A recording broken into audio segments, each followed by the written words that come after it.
people have seen it or remember it. It was about, you remember it, it was about, it was made as a protest to the Vietnam War and the draft. And what it is one roll of film, and he takes, it's two students, one student is shooting the film and the other is the subject, and it's in a living room, and the student takes off his shoe and takes out a rifle, a hunting rifle.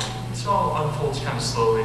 Holds his foot up and he takes out the gun and he marks a little X on his foot, and then he shoots a hole in his foot. And that's about 4 minutes in. And the next 4 minutes is him just writhing around on the ground with blood pumping out of this hole. And it's horrific. It's horrific. You've never seen any violence like this. And the amazing power is that it's real.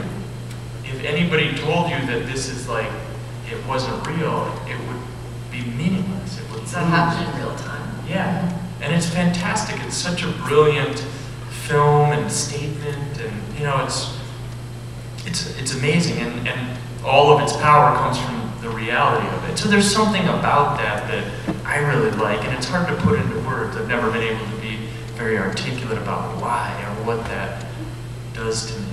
Yeah, do you want to take that up, the idea of your impulse to work with nonfiction or hybrid, as you call it?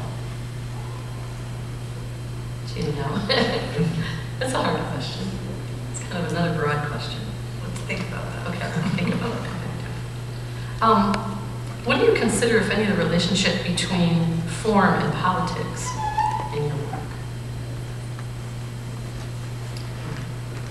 I mean, is there, do you think consciously when you're making your work about the politics of the form? Well, I think that might be, one way to talk about that is related a little bit to my question for Sam about whether it was real time or not. Right. And I feel for myself, when I'm allowing something to unfold in real time, that I'm not trying to manipulate it. Right. And that seems like a political position right there. You know, letting something have its own way without me like muscling in all my personal expression, even if that personal expression is just cut. You know, so that's a strong, it's a strong gesture for a filmmaker to just like actually step back and let the world come through your camera. We were just, earlier I was just at a session on Chinese documentary, and Marcus Norris was talking about sort of a trend in some of the Chinese documentaries, which are sort of, there's an explosion of TV documentaries coming from China, and sort of real time becomes this 12-hour documentary where, again, this lack of sort of intercession in any way becomes the political point.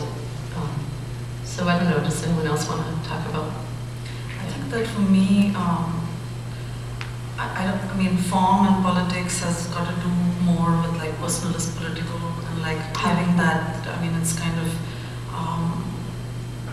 being able to like explore really personal topics in my work and exposing like this idea of like washing your dirty laundry, but not really like making the personal universal.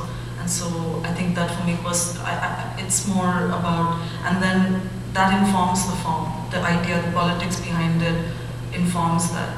I mean, instead of speaking more, to focus more like on the idea of like coming from India and being like identifying as queer, so, or being raised, you know, Roman Catholic in India, most people don't even, you know, expect that.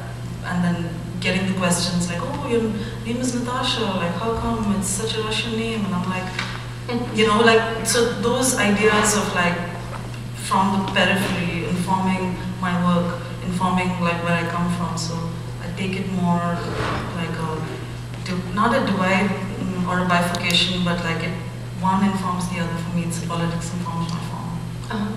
But I also think maybe, I read an essay, or I think it was a review or an interview with you. So when I look at this film now, it's advertisement for her.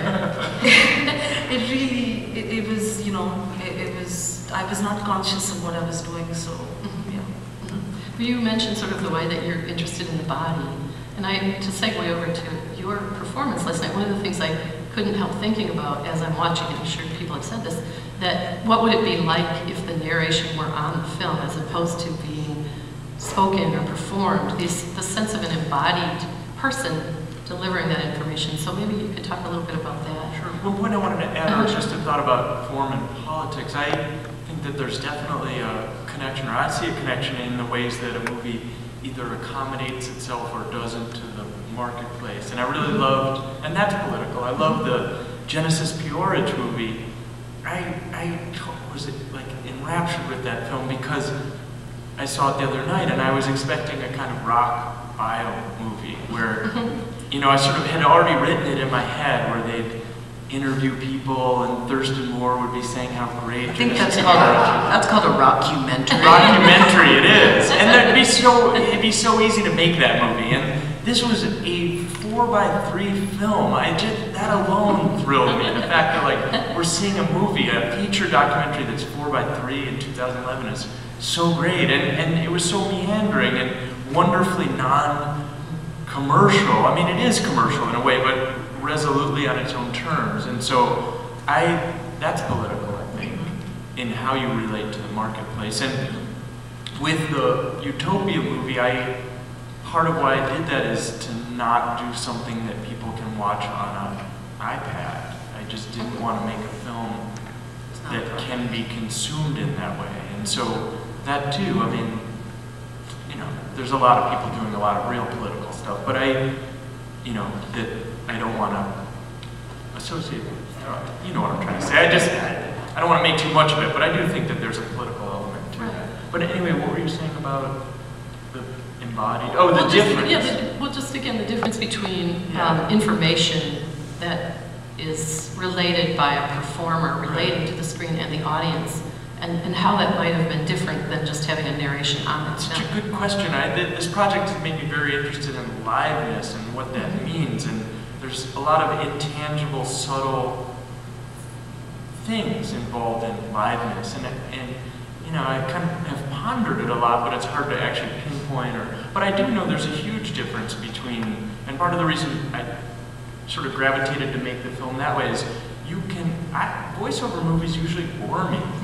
I get bored pretty fast, and but I can go to a lecture and hear somebody talk who's talking for a long time. They're totally different, those experiences, and somehow the live focus creates, there's something, I don't want to get too Northern California and say energy, but you know, there's something there that engages you, that sort of forces you to be engaged, that I think helps a movie that's complicated or difficult.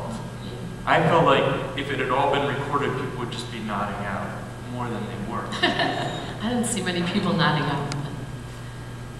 That makes me think, though, to totally go on a sidetrack for a minute. Go for it. You know, there's these really amazing TED Talks that are, Well, I listened to it, watched a TED Talk recently, and it was recreated in Lego form. I mean, not the voice, the lecturer, it was Dr. Carolyn Porco, who runs the Cyclops Cassini imaging, you know, for the Saturn probe.